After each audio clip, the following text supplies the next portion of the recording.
fazer contato com o cientista político e professor da Fundação Escola de Sociologia e Política de São Paulo, Paulo Nicoli Ramires. Bom dia, Nicoli. Bom dia, Glauco. Bom dia a todos os ouvintes. Nicoli, as coisas no Brasil sucedem de forma muito rápida, então a gente vai fazer primeiro uma atualização com uma matéria da Folha de São Paulo que saiu ontem, dizendo que um representante de empresa vendedora de vacinas teria recebido um pedido de propina de $1 por dose em troca de fechar contrato com o Ministério da Saúde. Segundo Luiz Paulo Dominguete Pereira, que se apresentou como representante da Davat Medical Supply, o diretor de logística do Ministério da Saúde, Roberto Ferreira Dias, teria cobrado essa propina em 25 de fevereiro, durante um jantar num shopping de Brasília. E, Nicole, agora há pouco, faz 3 horas que foi publicada aqui uma portaria com a data de ontem, exonerando Roberto Ferreira Dias do cargo de diretor do Departamento de Logística em Saúde da Secretaria Executiva do Ministério. E a gente pode até inferir que isso tenha sido uma ação rápida do governo para isolar uma pessoa envolvida em escândalo de corrupção, mas quando a gente puxa o currículo do Roberto, a gente vê que ele tinha sido indicado pelo presidente Jair Bolsonaro em outubro para diretor da Agência Nacional de Vigilância Sanitária, Anvisa. E aí surgiu uma denúncia de irregularidades, né, em contrato para aquisição de 10 milhões de kits de insumos para testes de Covid-19, e aí o Bolsonaro acabou recuando dessa indicação, que nem chegou a ser votada no Senado. Quer dizer, e desde então, né, desde outubro, mesmo com as denúncias, ele continuou como diretor de logística, e agora surge aí esse novo fato revelado pela matéria da Folha de São Paulo. Como é que você vê esse novo episódio que indica corrupção na compra de vacinas na condução da pandemia pelo governo federal, Nicoli? Bom, Glauco, a gente cumpre com estes acontecimentos a velha máxima, né, que está presente em todas as CPIs. Todo mundo sabe onde ela começa e ninguém sabe onde ela termina. Ela começou exatamente no caso da investigação da falta, né, de bom senso do governo, recomendando o uso de cloroquina, a demora na compra das vacinas, enfim, o não uso de máscaras e, enfim, a segunda fase da CPI, ela começou de fato na sexta-feira, quando os irmãos Miranda iniciaram um novo foco dessa CPI, que agora exatamente está centrada na questão da corrupção.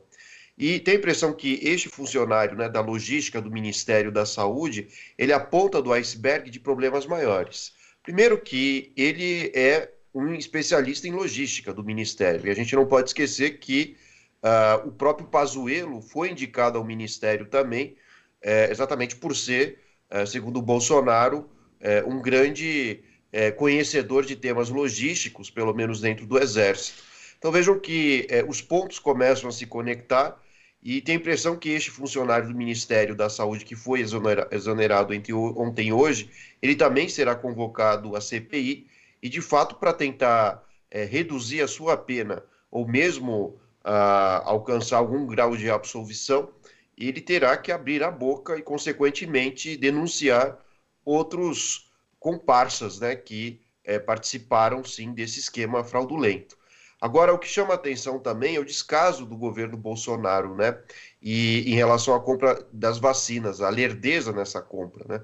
Isso pode indicar que, ao mesmo tempo que Bolsonaro fez pouco caso em relação à gravidade da pandemia por mais de um ano, né? Como a gente tem observado, e assim será até o final dela, surge uma grande contradição nesse cenário, né? Ou seja, ao tentar, no caso da Covaxin, né? Que é a vacina que os irmãos Miranda denunciaram, né, com valor superfaturado.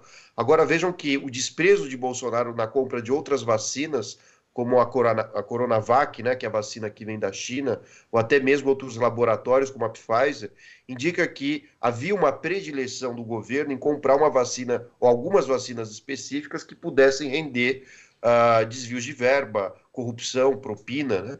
Então, isso mostra que, além de adotar práticas consideradas genocidas, o Bolsonaro também se articulou com casos de corrupção. É difícil livrar o Bolsonaro dessas acusações, afinal de contas, o próprio Ministério da Saúde foi equipado com militares, equipado a partir, né, da gestão do Pazuello.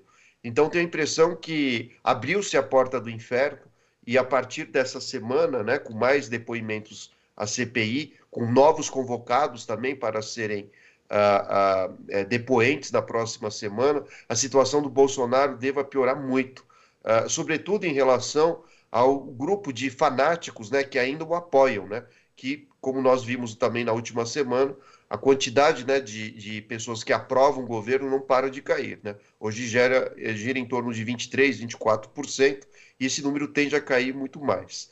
Outro detalhe que também chama atenção é o fato do governo Bolsonaro agora tentar se eximir de qualquer responsabilidade em relação a estes atos de corrupção, ou pelo menos supostos atos de corrupção que tendem a ser verdadeiros, claro.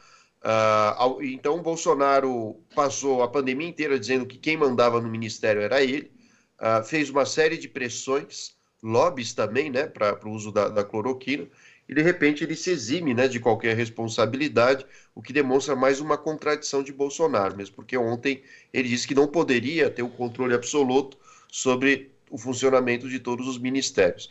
Mas o fato é que o Ministério da Saúde, ele adotou práticas que são muito comuns no Rio de Janeiro, né, nas ações das milícias, diga-se de passagem, né? Nós podemos dizer também que o Ministério da Saúde ele foi equipado, né, com as práticas administrativas da milícia.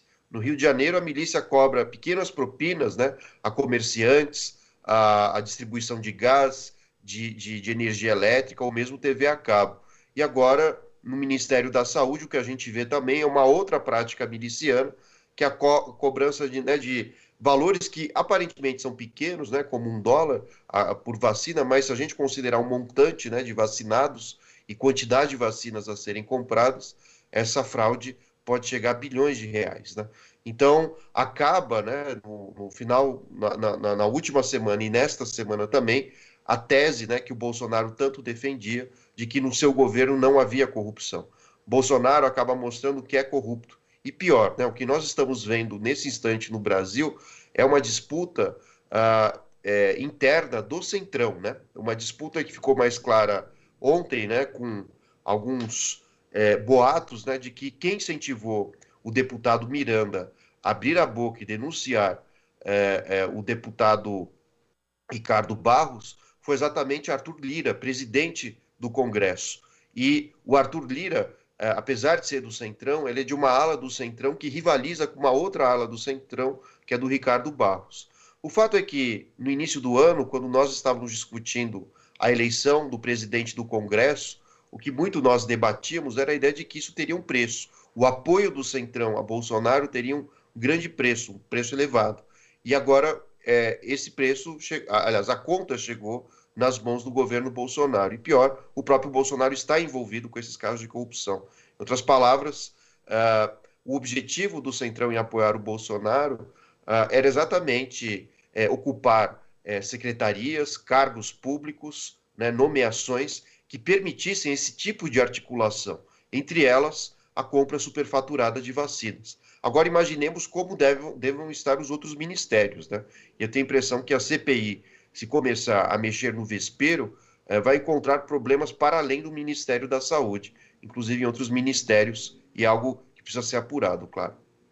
E no caso do Roberto Ferreira Dias, ele que tinha sido uma indicação do Ricardo Barros, existe aí, digamos, as digitais do Centrão bastante explícitas. Mas na matéria da Folha, Nicole, me chamou a atenção um trecho aqui do depoimento do Dominguete, que ele diz o seguinte, né, quando ele contextualiza o pedido de propina. E olha, foi uma coisa estranha, porque não estava só eu, estavam ele, o Dias, e mais dois. Era um militar do Exército e um empresário lá de Brasília.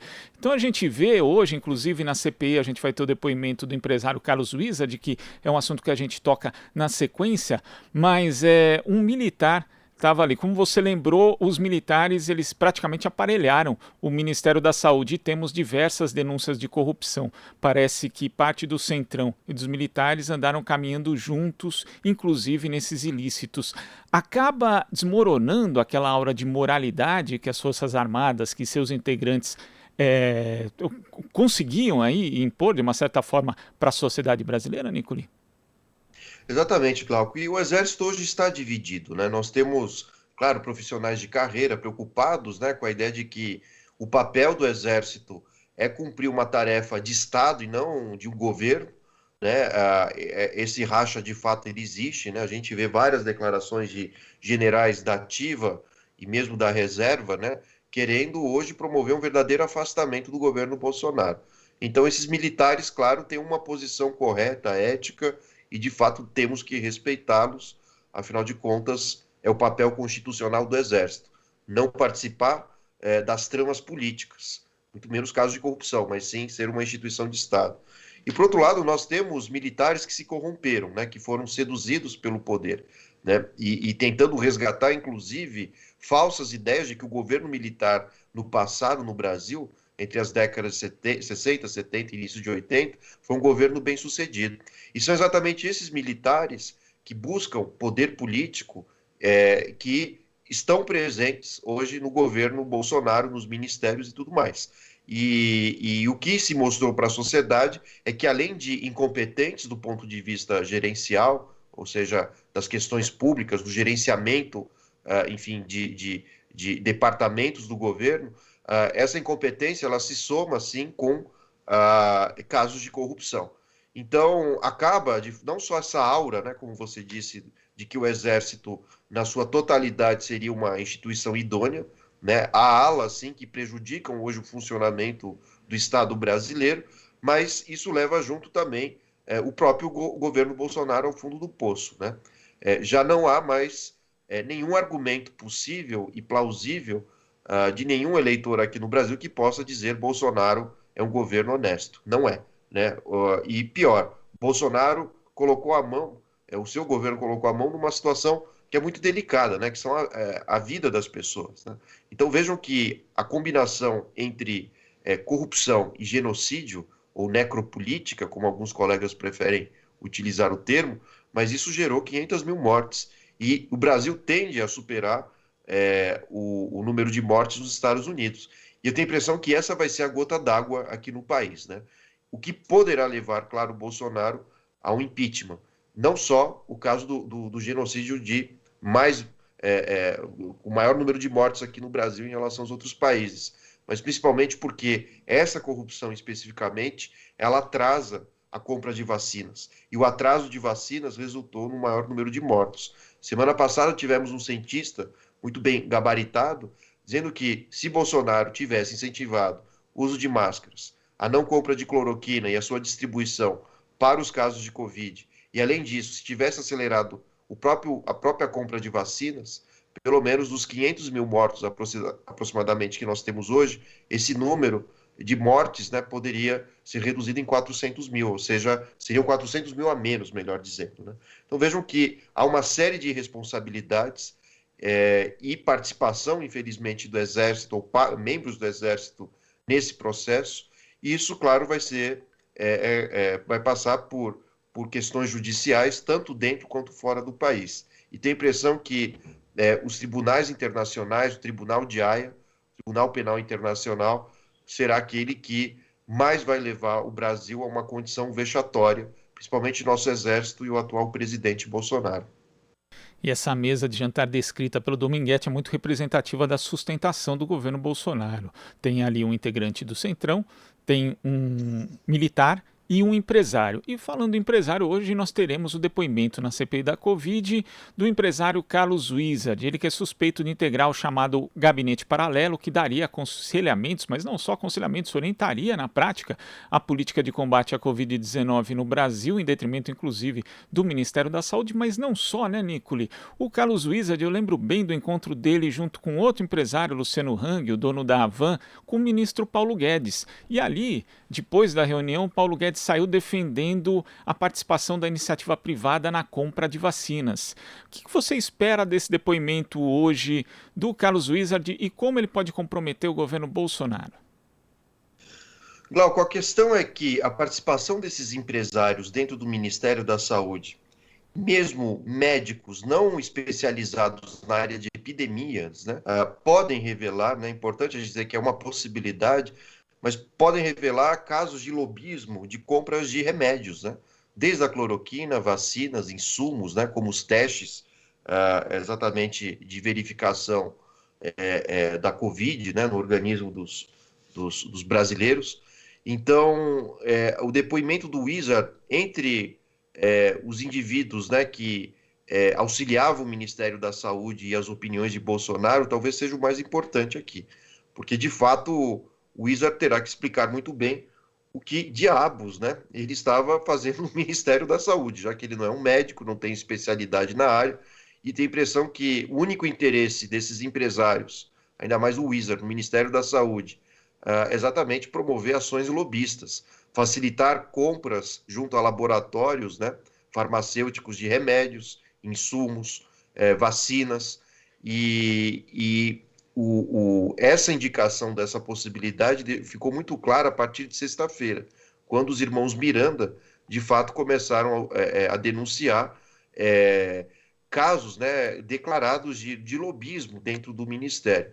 O lobismo no Brasil ele é punido, né, na forma de lei, e o lobismo também ele pode levar a casos de corrupção, exatamente por favorecer empresas, né, na venda de produtos, mercadorias ao Estado, e a peça-chave que nós teremos para entender esse processo hoje talvez seja o empresário Wizard, né, que, diga-se de passagem, né, 2 semanas atrás, não compareceu à CPI, foi intimado a participar, e tem a impressão que essa não participação dele imediata na CPI, nessa quase fuga da CPI, ela tem um motivo muito claro, que é o fato dele ser uma peça-chave e o seu depoimento talvez piore a situação do Bolsonaro, uma vez que ele talvez revele, como eu disse, esses casos de lobismo, e o que levou, como eu falei também, a casos de corrupção e compras superfaturadas. Não há outro motivo, né, para esse empresariado todo auxiliar e participar ativamente de gabinetes, né, de conselheiros, gabinetes paralelos do Bolsonaro. Então, óbvio que há esse interesse, né, comprar vacinas na esfera privada, distribuir, né, entre empresas ou grandes conglomerados, grupos de empresários para vender as vacinas. Lógico que o problema não é vacinar a população, o problema é que, de fato, muito provavelmente, muitos empresários tiraram algum grau de vantagem desse tipo de posição, né? Ou seja, permitir que empresas privadas comprem essas vacinas. E aí nós entendemos o papel do lobismo. E o Wizard, aparentemente, deve estar relacionado a essas offshores, né? Essas empresas laranjas que, por sua vez, acabaram favorecendo os casos de corrupção e compras superfaturadas de vacinas.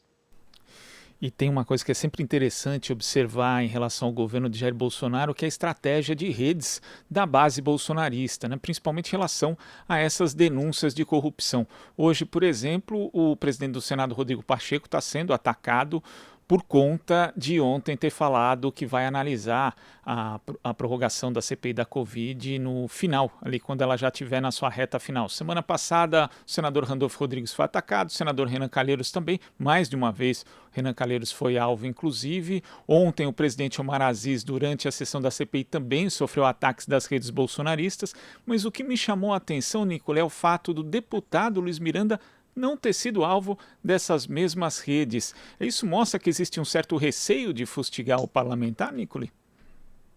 Claro, né? O Miranda ele deve ter mais informações, né?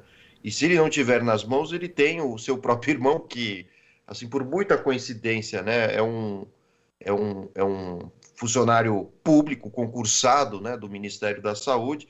Ninguém esperava realmente por essa, né? O Miranda ele tem no início do ano passado, né? Houve casos, né? De denúncias dele é, enfim, com cobranças, né, de recursos, investimentos falsos, esse tipo de coisa. Mas eu tenho a impressão que o deputado Miranda ele tentou, de alguma forma, livrar a sua imagem frente à sua própria família, né, frente à população brasileira, fazendo essa denúncia. E, de fato, o Miranda ele abriu a porta do inferno, né? Ele é o grande responsável, sim, pela mudança de opinião pública de parte dos brasileiros sobre quem é Bolsonaro, e isso faz com que os seguidores de Bolsonaro nas redes sociais evitem atacá-lo mais, porque, de fato, ele deve ter mais informações privilegiadas. E uma dessas informações foi apresentada ontem, né? O Miranda afirmou que o próprio Ricardo Barros chegou a oferecer uma propina em mais de US$ 1 milhão para que ele se mantivesse em silêncio e não denunciasse Bolsonaro. Então o estrago já está feito, né? E algo é fato nessa situação toda. Desde que começou a CPI, o índice de aprovação de Bolsonaro e a sua rejeição, claro, não pararam de apresentar a ideia de que Bolsonaro tem uma imagem desgastada hoje, né? Então, o índice de aprovação caiu, de rejeição aumentou, em função da CPI. Isso que essas pesquisas apresentavam apenas a primeira fase, ou correspondiam à primeira fase da CPI, ou seja, o negacionismo científico, toda a questão em torno do uso das máscaras, a cloroquina. E tem a impressão que a situação de Bolsonaro tenderá a piorar agora, à medida que, nessa segunda fase da CPI, que foi inaugurada pelo depoimento dos Mirandas, tende também a piorar a situação e a rejeição do Bolsonaro em relação à sociedade. Ainda mais os seus eleitores mais fanáticos e dedicados, né, a proteger a sua imagem. Mas todas essas questões, elas deverão, no limite, né, culminar a um processo de impeachment, né? Essa semana mesmo, o Arthur Lira vai receber um pedido gigante, né, de partidos, assinaturas da população brasileira pedindo o impeachment. O que também coloca Arthur Lira contra a parede, porque hoje qualquer representante do Estado, ainda mais do Congresso, que não queira levar adiante um processo de impeachment, provavelmente tem algo a esconder da sociedade, mesmo porque negar um pedido de impeachment hoje é uma demonstração de apoio explícito a Bolsonaro. Isso, inclusive, esse super pedido vai ser entregue hoje, vai ter ato e, inclusive, agregando outros segmentos aí que inicialmente não estavam a favor do impeachment de Jair Bolsonaro, mas hoje já mudaram de ideia. Nicole, muito obrigado pela sua participação aqui no Jornal Brasil Atual e até a próxima. Eu agradeço, Glauco. Bom dia e boa semana a todos. Bom dia. Conversamos aqui com o cientista político, professor da Fundação Escola de Sociologia e Política de São Paulo, Paulo Nicole Ramires. Aqui você ouve as notícias que os outros não dão. Jornal Brasil Atual.